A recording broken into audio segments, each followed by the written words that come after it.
nous avoir avec nous, mesdames et messieurs, bonjour et bienvenue dans Gatingo.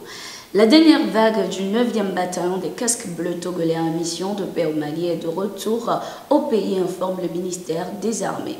Selon les informations, les 57 soldats de ce contingent dirigé par le colonel Simliwa Bibonawe sont arrivés à Lomé le samedi 3 décembre 2022 après un an passé sur le territoire malien.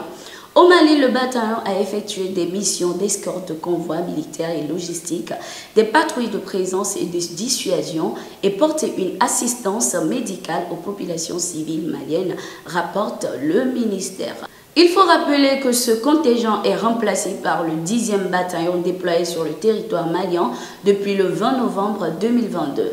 Cette nouvelle mission témoigne de l'engagement du chef de l'État, Faure Gnassingbé, à combattre les terroristes, même dans les pays frères de la sous-région. Saïd Abeloko n'est plus l'ambassadeur de la République gabonaise au Togo. Le diplomate est rappelé au pays il y a de cela quelques jours suite à une décision prise par le président Ali Bongo et son conseil des ministres du 28 novembre 2022. Cette décision ne concerne pas seulement M. Abeloko. Plusieurs autres diplomates gabonais sont également rappelés au bercail. Il s'agit entre autres de Flavien Enongwe en Italie et Joseph Giraud Efangone au Bahreïn au Japon. Officiellement, le gouvernement gabonais soutient que les personnalités rappelées sont remises à disposition à leur administration d'origine ou le complément d'effectifs. À ce jour, les remplaçants de ces diplomates restent inconnus. Nommé par son pays depuis février 2019, Saïd Abeloko était le représentant de Libreville auprès de Lomé en poste au Bénin et au Ghana. Au Togo, il avait remplacé Aboubakar Menko Sémé dont la mission était arrivée à terme en juin 2018. Les relations diplomatiques entre le Togo et le Gabon restent toujours au beau fixe.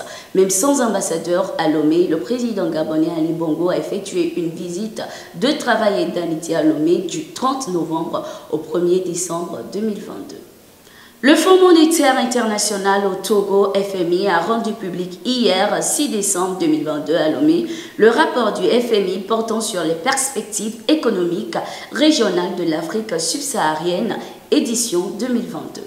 Placé sous le thème l'Afrique subsaharienne sur la code RED, ce rapport résume la situation économique et financière difficile dans laquelle se trouvent les pays de la région suite aux chocs successifs survenus au cours des 3 dernières années, notamment la pandémie de la Covid-19, les conséquences de la guerre en Ukraine et les défis sécuritaires dans la région ainsi que les pistes de solutions. Ce rapport indique que les perspectives à court terme sont extrêmement incertaines puisqu'elles sont étroitement liées à l'évolution de l'économie mondiale et sur le plan local à la situation sociopolitique et sécuritaire qui demeure particulièrement délicate pour bon nombre de pays. Face aux nombreux défis sociaux et aux déséquilibres macroéconomiques grandissants, le rapport suggère que les pays de la région subsaharienne répondent aux crises socio-économiques urgentes tout en réduisant les facteurs de vulnérabilité face aux chocs futurs pour créer les conditions d'une reprise durable à long terme. Il s'agit de remédier à l'insécurité alimentaire en privilégiant des mesures efficaces et peu coûteuses. Consolider les finances publiques sur fond de durcissement des conditions de financement en poursuivant les efforts d'accroissement des recettes, maîtriser l'inflation pour une reprise dynamique de l'économie et créer les conditions d'une croissance de qualité en investissant dans des infrastructures résilientes et vertes pour exploiter les abondantes ressources en énergie renouvelable de la région. Une Togolaise du nom de Kolagbe Eiram Fortune, étudiante en 3e année de licence de gestion à l'université d'Aix-Marseille, en France, a été poignardée mortellement de plusieurs coups de couteau le dimanche 4 décembre 2022.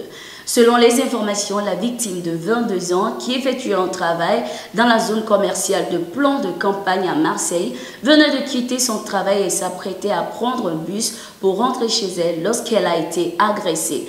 Poignardée à plusieurs reprises, notamment au niveau du cœur, elle a succombé à ses blessures malgré l'intervention des gendarmes qui ont aperçu le corps et tenté de la réanimer. Un homme de 26 ans suspecté du meurtre de la Togolaise aurait été interpellé par la police. Pour l'heure, aucune information ne filtre sur les mobiles de ce acte odieux. Le procureur de la République d'Aix-en-Provence, Jean-Luc Blachon, a toutefois indiqué qu'il ne s'agit pas d'un féminicide dans un cadre conjugal. Une enquête pour meurtre a été ouverte et confiée aux policiers de la Sûreté départementale des Bouches-du-Rhône. Et voilà, c'est la fin de ce numéro de Gatingo. Merci d'être resté avec nous. Abonnez-vous à nos pages pour ne rien manquer de l'actualité sur le continent. Nos programmes sont aussi disponibles sur le site www.toafrica.com.